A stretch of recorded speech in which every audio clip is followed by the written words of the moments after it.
And thank you very much for joining us, slightly delayed for this slide event on reversing democratic backsliding. Over the past 2 decades, democratic backsliding has affected countries across the world. It is not an isolated phenomenon.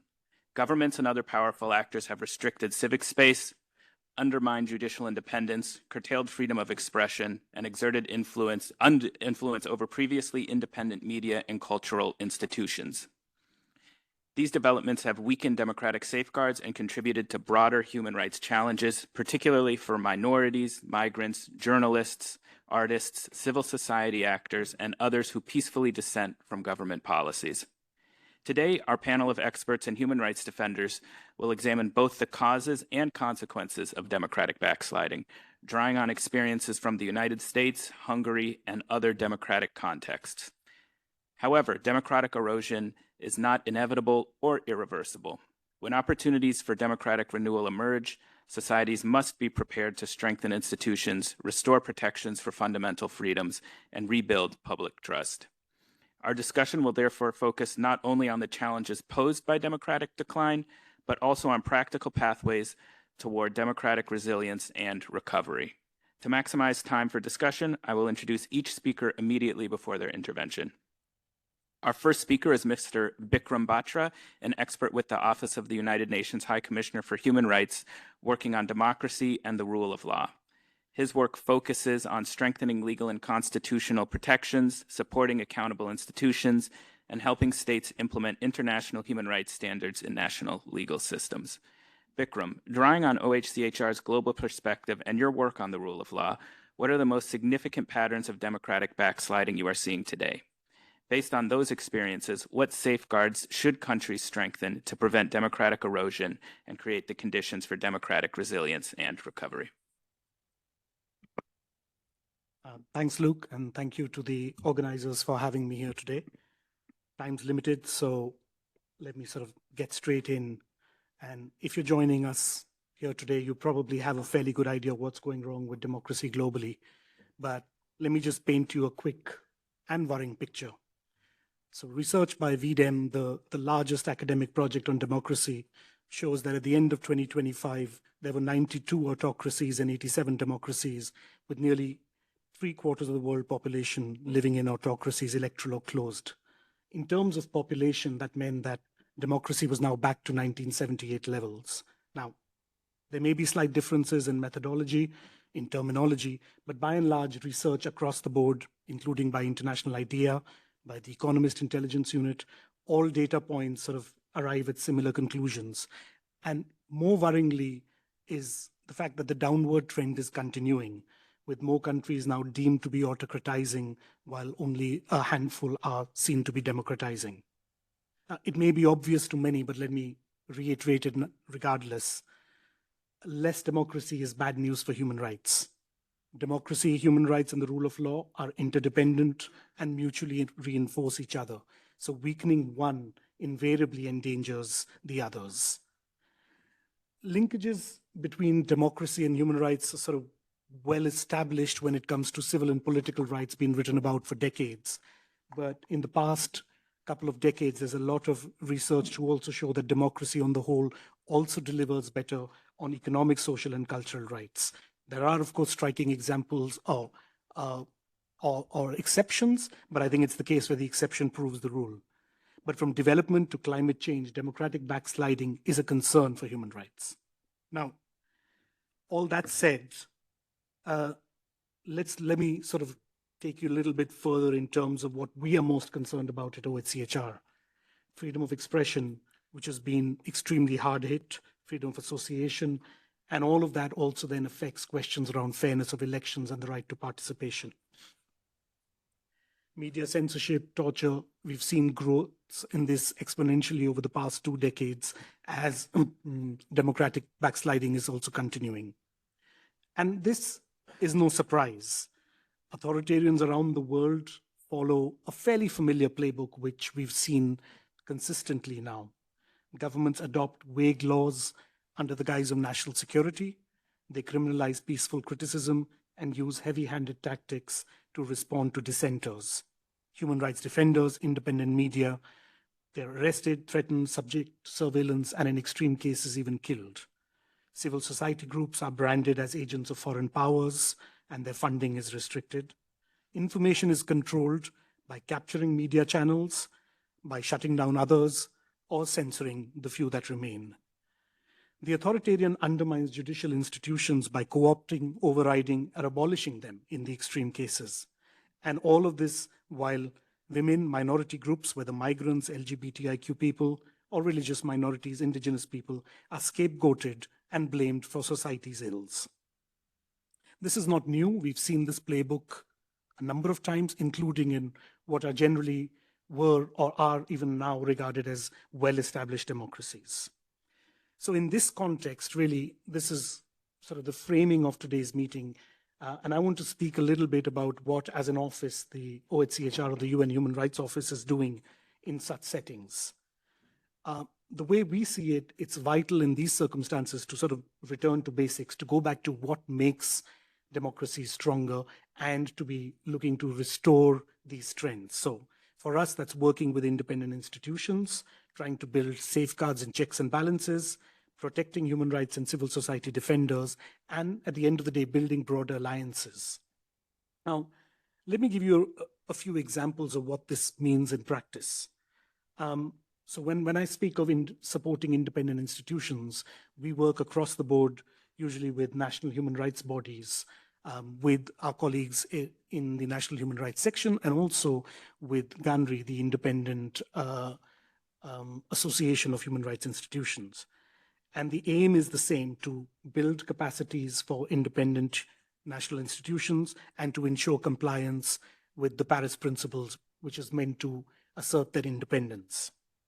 Now, let me take the case of Benin, which for a long period was deemed a democratic success story in West Africa. But over the past sort of 8-9 years, there's been significant pressure on the democracy in Benin. And this also has affected the functioning of the NHRI. And OHCHR, my colleagues based in West Africa and out of Benin as well occasionally, have been working largely behind the scenes, engaging with the state authorities and providing technical assistance to reform the National Human Rights Institution and ensure its independence. So in 2025, in 2024, a new law was passed to ensure the independence. In 2025, new commissioners were appointed. And since then, the NHRI has also been recognized as the body to prevent, as the national body against torture.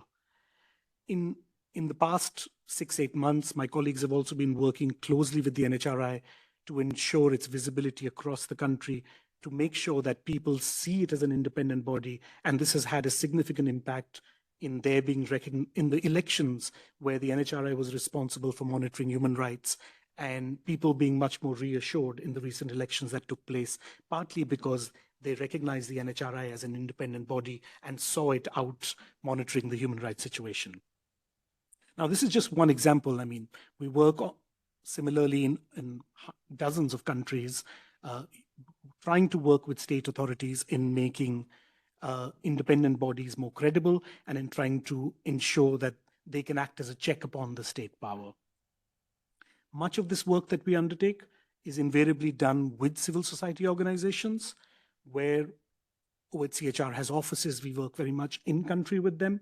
Where we don't have offices, we work remotely, but the whole aim is to try and build civil society networks, human rights defender networks. And this is key, because at the end of the day, that these civil society networks are absolutely central to protecting democracy. In Uganda, where our office was shut down a few years ago, we're working closely with human rights defenders to ensure that questions of human rights are raised constantly. Information is brought to the attention both of the authorities as well as the international community. And similarly, we and myself have worked with human rights defender networks in Cambodia, in Palestine, and many of my colleagues have also done so in Guatemala, amongst in other countries. Okay. So another area where I think we focus a lot is around constitutional and legal reform.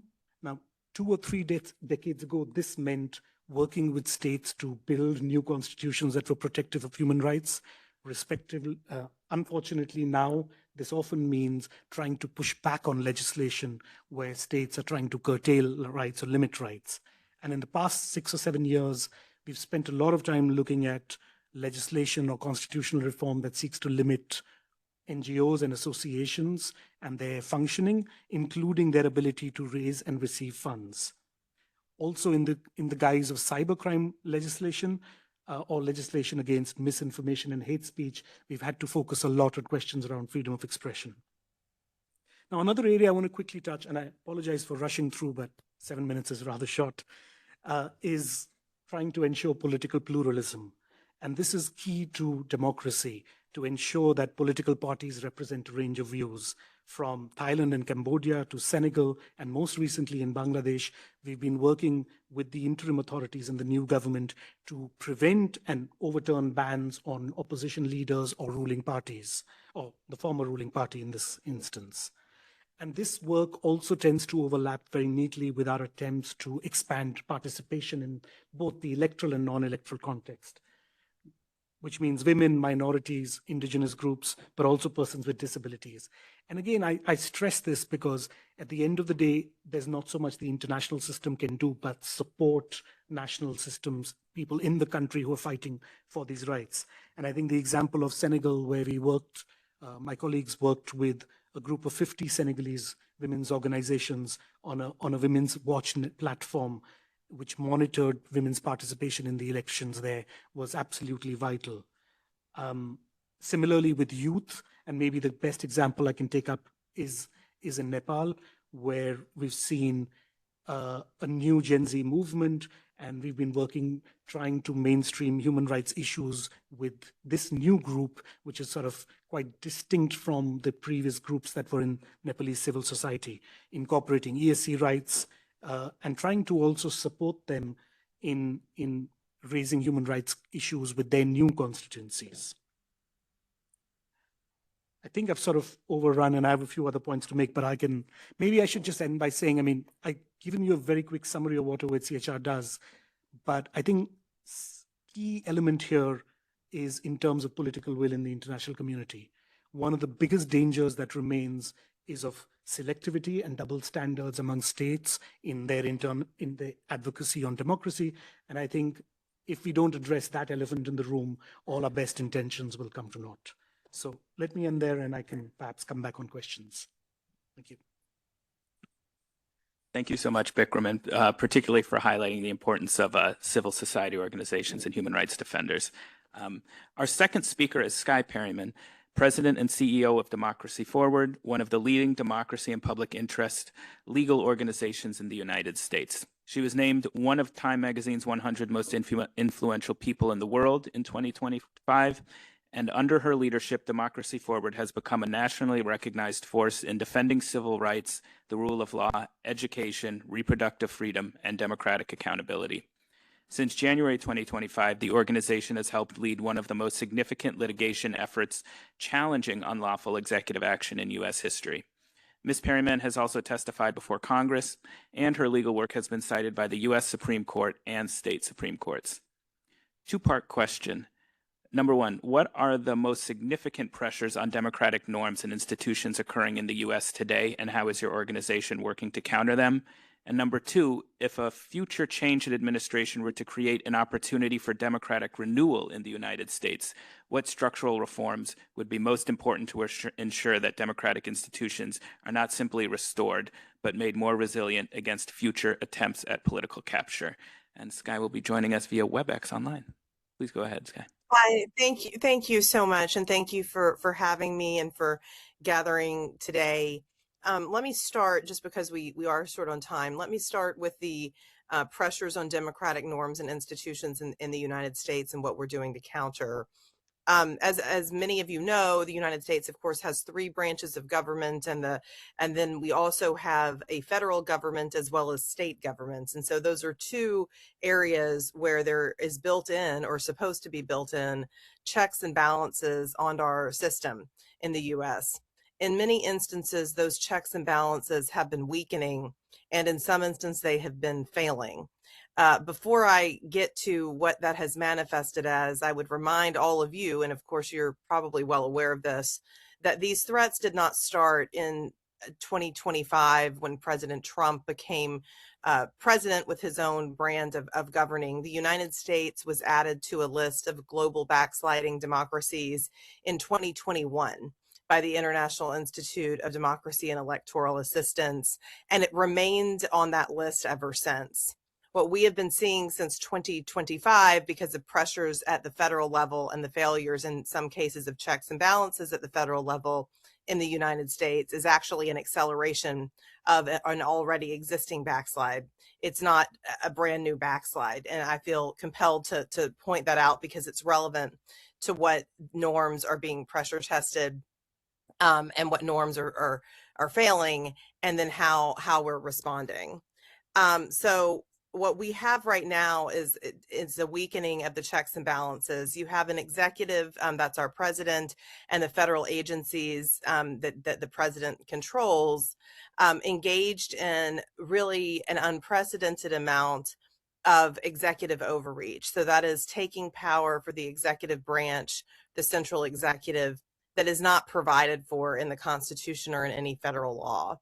If you look in the United States, you'll see that right now there have been over 800 federal court cases filed against the executive branch. Just in the last year and a half, we've driven many of those cases at Democracy Forward, which I'll talk about in a moment. And the president and the executive branch have been losing much of the time because of the incursions of the executive power. So that is one is a unprecedented executive overreach. There is supposed to be checks on that executive overreach, and Congress, which is our legislative branch, has abdicated its duty in many instances to check that power. And so that itself is one of the norms that has broken down in terms of why and what is happening with Congress and members of the president's own party that seem to be preventing it from checking the executive branch. And it's highly concerning. In 2021, international researchers, they already sort of predicted and foresaw that the checks and balances between Congress and the executive branch have been weakened. And of course, we're seeing that today. Then you have the judicial branch, which is a branch that we at Democracy Forward often work in. And I will tell you that that branch is holding in many instances. The president is losing about 70 to 80% of the cases that are being filed against the executive branch. He is losing before judges that he himself appointed, including before judges that Democratic and Republican presidents appointed. So you might be tempted to say, well, that check is working. Well, you think it is to some degree. But there have been pressure tests on democratic norms. And of course, the United States Supreme Court, which has recently, as one example, reversed long-term protections for voting rights that expanded voting enfranchisement in the United States, is just one example of how that judicial branch, unfortunately, in many instances, is aiding and abetting this executive overreach as opposed to being able to fully check it. That's not the full story, of course. Like I said, we're winning many cases, and the judicial branch is right now seen in the United States as one of the only checks on the president, but we have to be real about the norms. Part of those norms is that the U.S. Supreme Court has started deciding cases on what we call a shadow docket, which is deciding cases without explaining its reasoning, which is highly unusual in the United States. And the U.S. Supreme Court, particularly over the past year and a half, has been using that, quote, shadow docket or emergency docket at an increased pace, which undermines sort of faith in the rule of law. In addition to that, I would just say that we're also seeing many incursions on the First Amendment, on the ability of people to speak out. You have a president that is weaponizing the U.S. government against the very people it is designed to protect. We've been largely able to stop most of that through the courts, but it is something that's contributing to an overall chilling effect. What are we doing about it? I'll be very brief. At Democracy Forward, we are making sure that people in the United States do have access to the judicial branch. We have filed a high volume of litigation against the administration, along with coordinating with hundreds of organizations in doing so. This has led to the largest and most successful affirmative effort against an executive branch in U.S. history, even when you consider the Supreme Court. And we have seen and really been insisting that the courts provide that check. We also know, however, that with institutions and norms breaking down this way, that the courts are not the only check and can't be the only check. And so what we have seen in the United States, what our work, what we have been focused on, is really building civil society and equipping people and communities across the country, individual people and their communities, with what they can do to resist unlawful activity, as well as the incursion of human rights.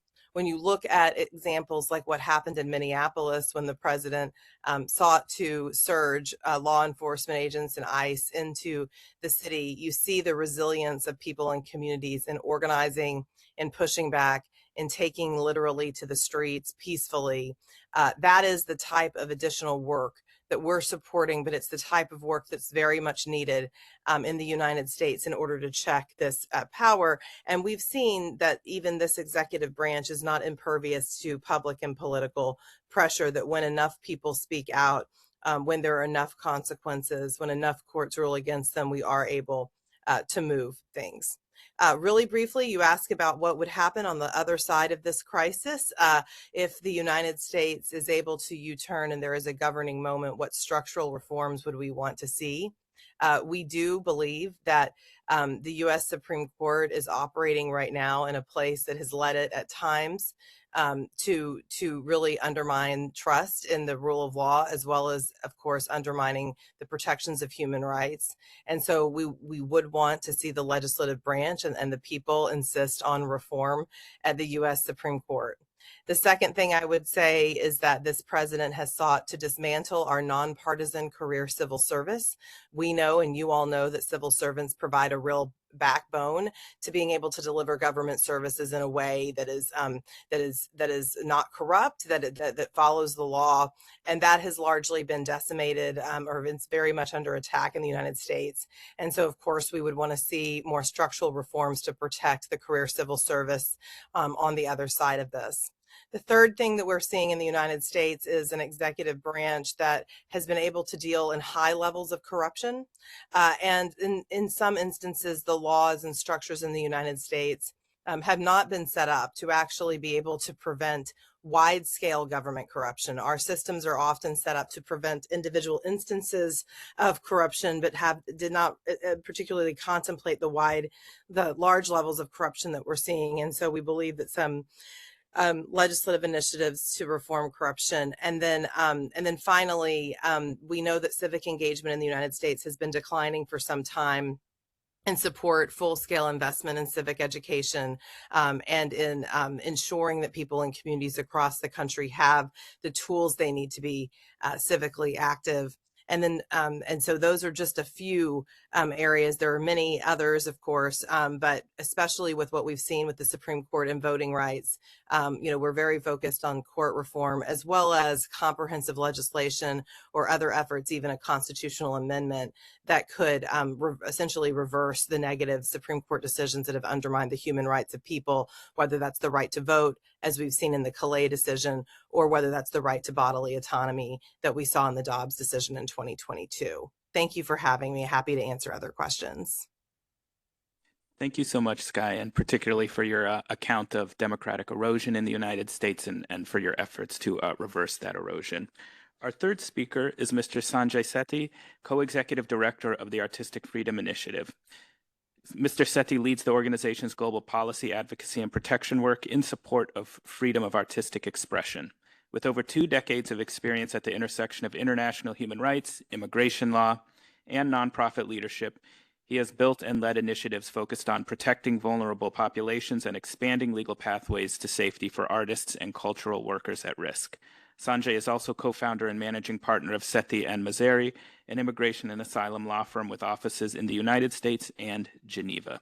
Our question for you, Sanjay, two-parter. Number one, what have you observed about the relationship between restrictions on artistic freedom and broader democratic backsliding? And number two, what legal or institutional safeguards are needed to make cultural systems more resilient to democratic erosion? Thank you, Luke, and thank you to our fellow panelists. AFIC's restrictions on artistic freedom is both a symptom and a method of regimes undergoing democratic backsliding.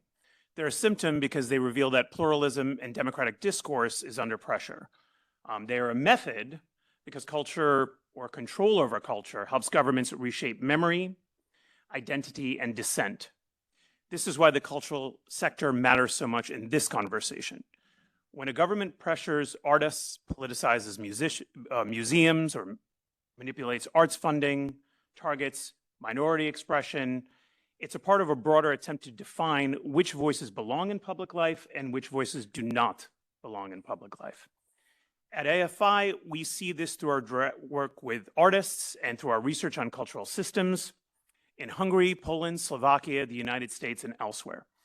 And across those contexts, the details differ, but the mechanisms are increasingly the same.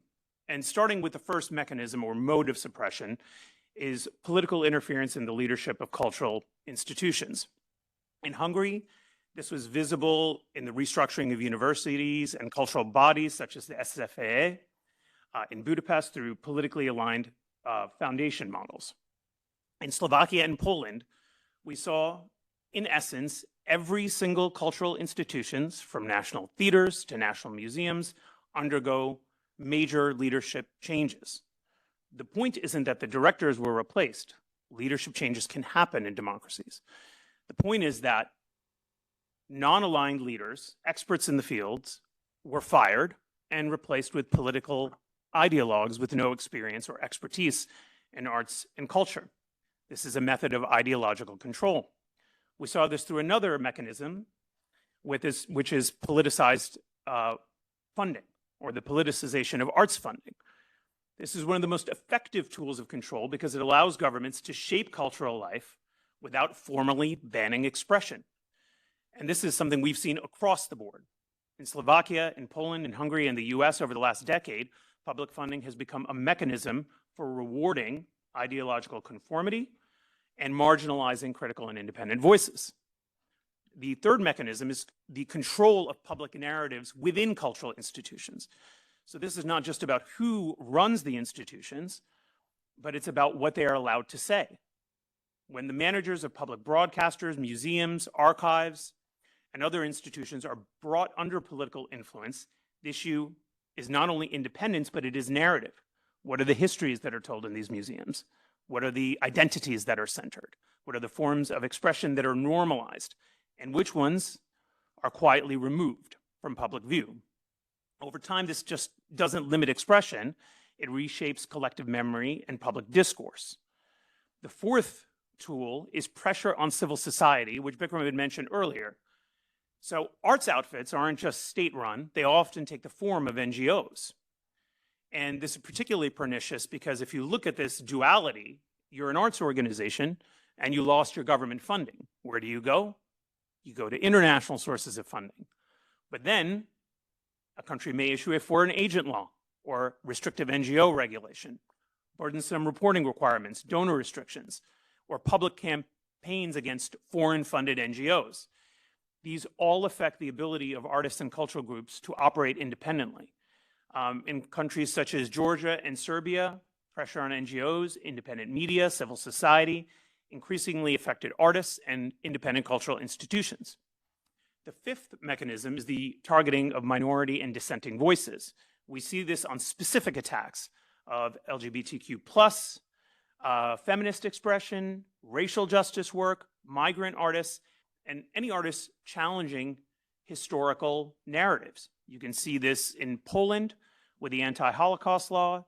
You can see this in Slovakia and in the United States on LGBTQ+ initiatives, which includes funding restrictions or removal or cancellation of programming. In the United States, recently in the last quarter, our Artistic Freedom Monitor documented 14 measures threatening artistic freedom, and 11 of them have been in the area of LGBTQ+ expression. And that's just in one quarter.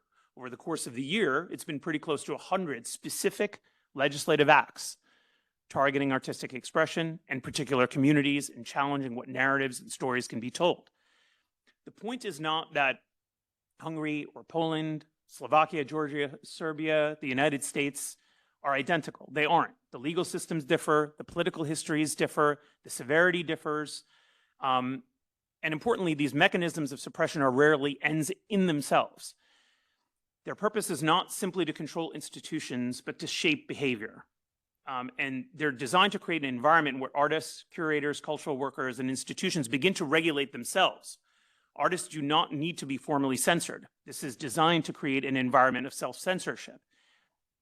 They only need to believe that speaking openly may cost them funding, institutional support, exhibition opportunities, employment, or personal security. And across the countries we've studied, artists and cultural workers repeatedly described modifying their work, avoiding certain themes. They calculate risks, and they calculate them before anyone orders them to be censored or canceled. Funders themselves become cautious. Curators narrow their programming, and the public sphere becomes smaller without a single act of traditional censorship. This is the design of the illiberal model. Direct censorship is actually costly for a government to do. It generates lawsuits, public criticism, diplomatic pressure in forums like this. It draws attention, or I should say greater attention, to the very expression that they seek to suppress. Self-censorship is far more efficient, and this is a way to do it. So the question now, in this environment, is that second part, which is what safeguards are needed. The first layer, and I think of this in 5 layers, is international law. Artistic freedom is not one right. It's many different rights. It's freedom of expression, freedom of association, the right to participate in cultural life. These principles must be applied more explicitly to cultural governance. Artistic freedom as a distinct right should appear more consistently in UPR recommendations, in treaty body reviews, special procedure communications, and rule of law discussions. The second layer is regional legal and institutional frameworks. The European Court of Human Rights, EU institutions, the Inter-American Court, African regional mechanisms, they all have roles to play. These bodies can help define positive or affirmative obligations of states to protect pluralism within public institutions, cultural or otherwise. The European Court of Human Rights and the Inter-American Court have actually done wonderful work in this area in defining an affirmative obligation to protect pluralism in state media institutions. In Europe, there is an emerging discussion on the European Act on Artistic Freedom, which AFI is currently taking the lead on drafting. This is just one example on how a regional framework can begin to set minimum standards for institutional independence, transparent funding, or protection against political interference.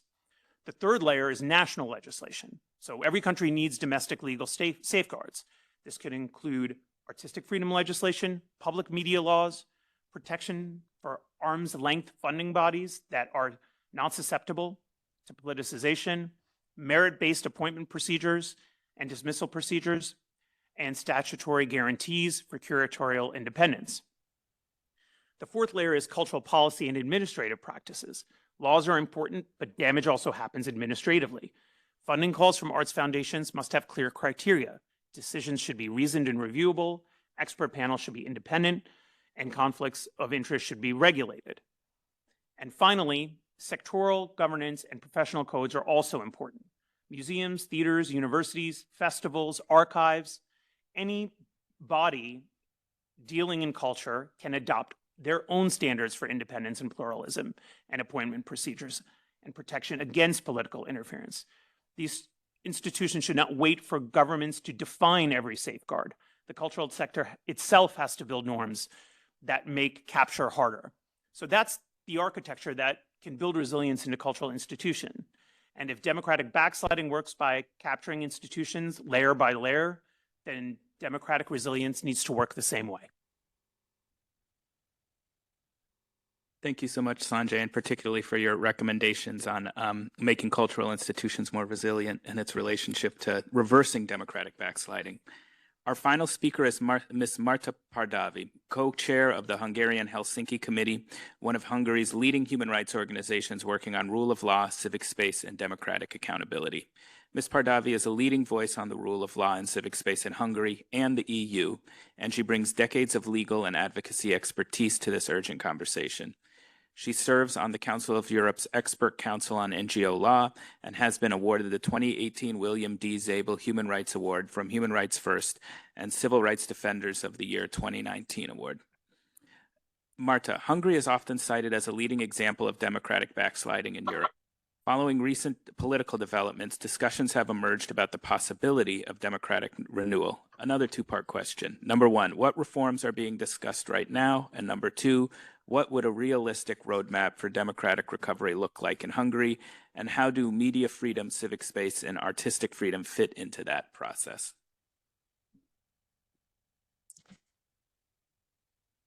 Thank you very much. Thank you very much, and greetings from Budapest. I'm sorry I can't be with you in Geneva, but in fact, I'm sitting in our office in Budapest, which is in the building of the Central European University, a university whose academic freedom was restricted and had to take a decision in 2018 to relocate its entire teaching operation to Vienna. And the office that we inhabit now used to be the office space that was offered to students and faculty from the well-known University of Drama and Film, the Free SFM movement, when after basically political capture of that institution, the faculty and student body decided to create a free university.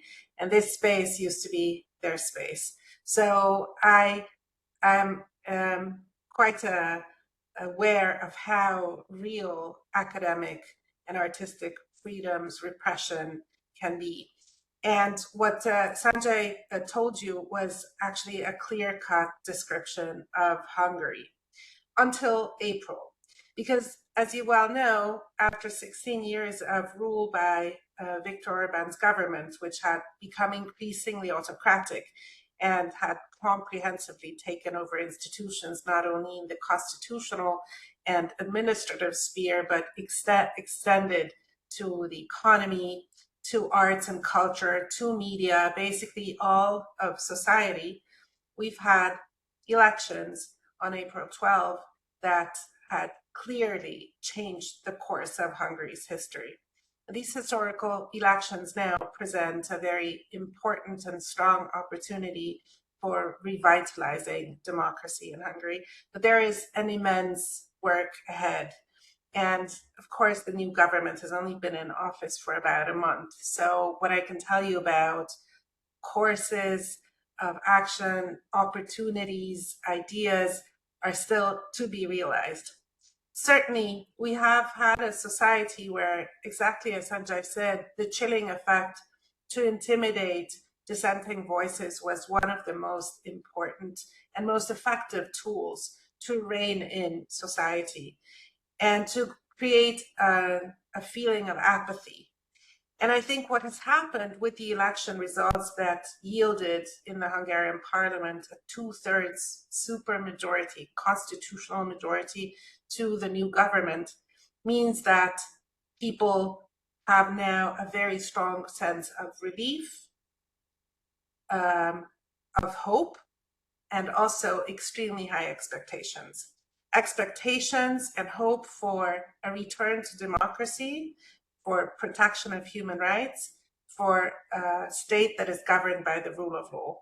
And this is both a very strong mandate for the government, but also a high expectation from a newly re-energized public. In fact, public interest in politics is at a record high in Hungary, and people are really engaged.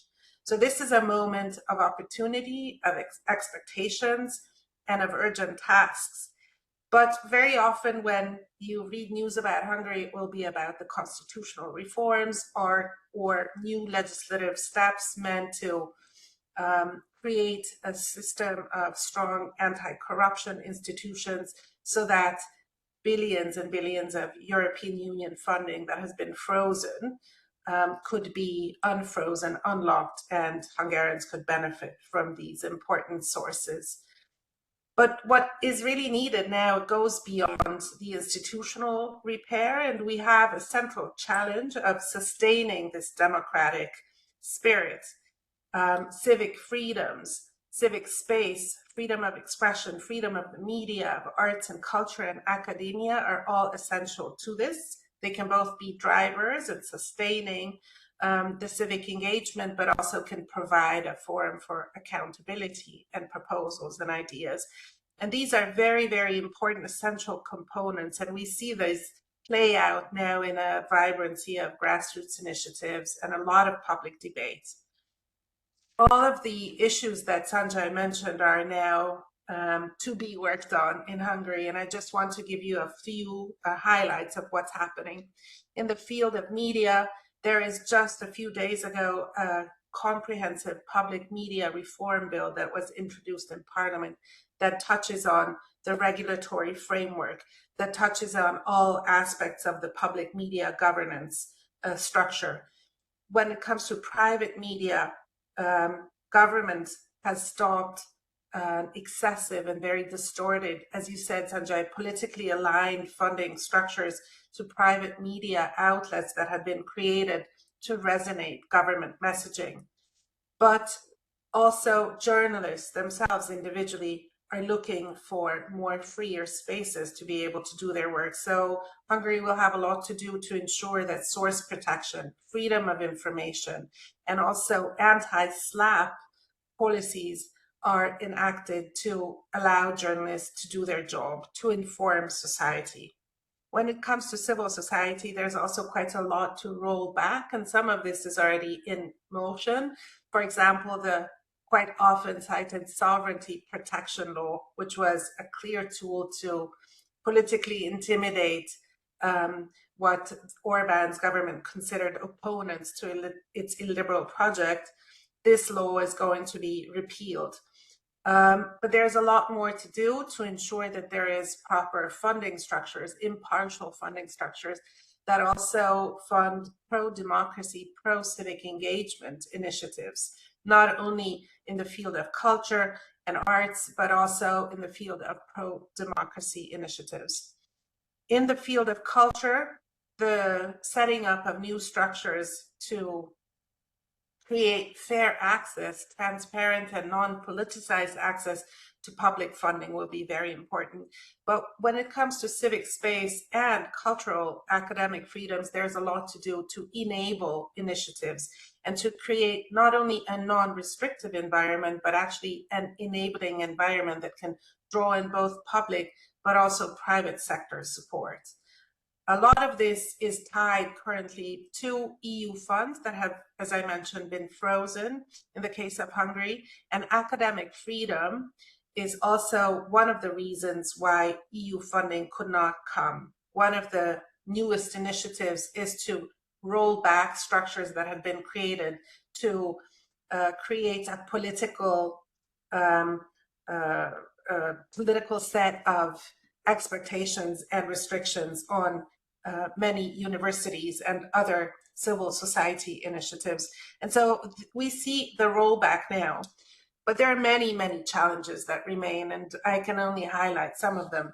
One of them is the haste, which is of course needed and understandable to have access to these EU funds. Many of them have expiry date at the end of August. But at the same time, this can call into question the solidifying standards aspect of legislation, and also not only the effectiveness and the lawfulness, but the public legitimacy. What we note now, and I think this is becoming a strong concern across the board in Hungary, is that there is no time, because of the urgency of the measures, for public consultation, something that is going to be not only a current concern, but something that will have to be ensured properly and effectively longer term. But beyond consulting civil society and the public on legislation, what is really needed is to sustain the engagement of the public, to sustain and grow strength to civil society, in fact, to create a democratic culture that can really contribute to renewing and solidifying this new democratic turn. And this is, I think, the road ahead. For us as a human rights and rule of law focused organization, this is, of course, a huge relief. We are able to do the work that we set out to do, But there is also a lot of questions about how this activity, this enthusiasm, this hopeful spirit can be translated into effective policies that can guarantee, as you said, democracy, rule of law, and fundamental rights protection as they should be. Thank you very much, and I look forward to the discussion. Thank you so much, Marta, for your remarks. We will now enter briefly the question and answer period. So please, if you have any questions, do raise your hand, or if you're online, raise your hand virtually. We have one beginning question, and then we'll pass it to one audience member online who has a question already. One question is, what would you like to see from the international community to support democratic resiliency, and what mechanisms exist? Perhaps we can go online. I believe Gianni Magazzini has a question. Thank you, Luke, and thanks to all the panelists for the very compelling presentation. I just wanted to focus a little bit more on what can be done to prevent backsliding, and maybe focusing on the strengthening of national human rights protection system by utilizing more the human rights mechanism and the implementation of recommendations that derive from this mechanism. Sanjay referred to the UPR, the treaty body, the special procedures. I think that if we just focus for a moment on the UPR, every single state goes through those reviews. They receive hundreds of recommendations that would enhance their national protection system, modify and improve their legislation, increase the protection of human rights defenders, and enhance freedom of expression, associations, and related issues. So the question is, what more can be done to ensure implementation of those recommendations? To do that, as the UPR goes from cycle to cycles, and those recommendations bring in also the best elements that come from regional mechanism, UN experts, as well as national human rights institution and civil society organization. I guess focusing more on implementation of those recommendations early on, as the countries go through one cycle and the other, would go a long way to prevent some of the critical issues that have been highlighted in the course of this presentation. Over to you, Luke. Thank you. Thank you so much. So we may now start with Bikram to answer that potpourri of questions, and then we can move on to Sky after Bikram. Sure. Maybe I can just take on from what Gianni started. I mean, the UPR is, of course, one of the best mechanisms there is, but as Sanjay and Gianni both flagged, there's also the Human Rights Committee and the other treaty bodies relevant here, and also the Human Rights Council's mandate holders, the special rapporteurs and working groups, etc. So, I mean, to use a probably very topical point, think of it as a team. It's a football team. Everybody's playing a different role in there, and whether you're OHCHR, the Human Rights Office, or you're the UPR process or the Human Rights Committee or the special rapporteurs, everyone has a slightly distinct role and when you're responding to a country situation or responding to a trend, it's really important to try and utilize all these tools. And I think Hungary is a really good example where the UPR, the Human Rights Committee, and the Special Rapporteur on the Independence of Judges, all of them, if you look through, have been really proficient in taking up questions, including, for example, independence of the judiciary. And of course, we've now had a change of government there, so circumstances may be slightly different, but it's still important that all these bodies came together to highlight these issues, and now hopefully will continue doing so, and with a more amenable government, that'll lead to legal and constitutional reform, which will strengthen the independence of judges and judiciary. So maybe I'll just stop here for now, but I think it's not about using one or the other mechanisms, but really using them all in combination.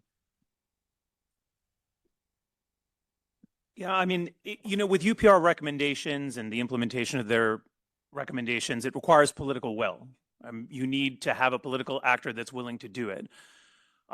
For example, in Poland and Hungary, there's a wonderful opportunity right now with actors and political actors who have the political will to build the resiliency into democratic institutions. In the US, there was that moment for 4 years before the recent administration. And that didn't happen. I think a lot of democracies are operating on custom and habit, and custom can be undone. Custom can be easily overturned, and I think we've seen that in Central Eastern Europe and the US. So I think the conversation on larger legal reform needs to be had when there is a regime change and a regime willing to listen. And the international community needs to engage hard on this. But most importantly, I should say, the political parties in these countries need to understand that the public is fickle. Elections can change things. Building enduring infrastructure for democracy is important. I don't think we ever thought that cultural institutions would be an area of political football. Frankly, I don't think the public wants that. They don't want another area to be politicized and contested. I don't think that they're the issues that they necessarily care about. So engaging with the public and making sure they're independent, making the case on why they need to be independent, whether it's the judiciary or cultural institutions or the media, is important. And doing that hard work when you have a willing political actor is important. Thank you so much, Sanjay. And perhaps Sky and then Marta, if you each have answers to the questions or concluding remarks briefly, please do offer them. This is Sky from Democracy Forward, and I think I would just add that, and I know this is in the spirit of the meeting that we're having today, but we do know that autocratic actors and autocratic movements are learning from each other across the globe. There is a great deal of information sharing. They're taking each other's models, implementing them in new ways. We've even seen that influence in the United States.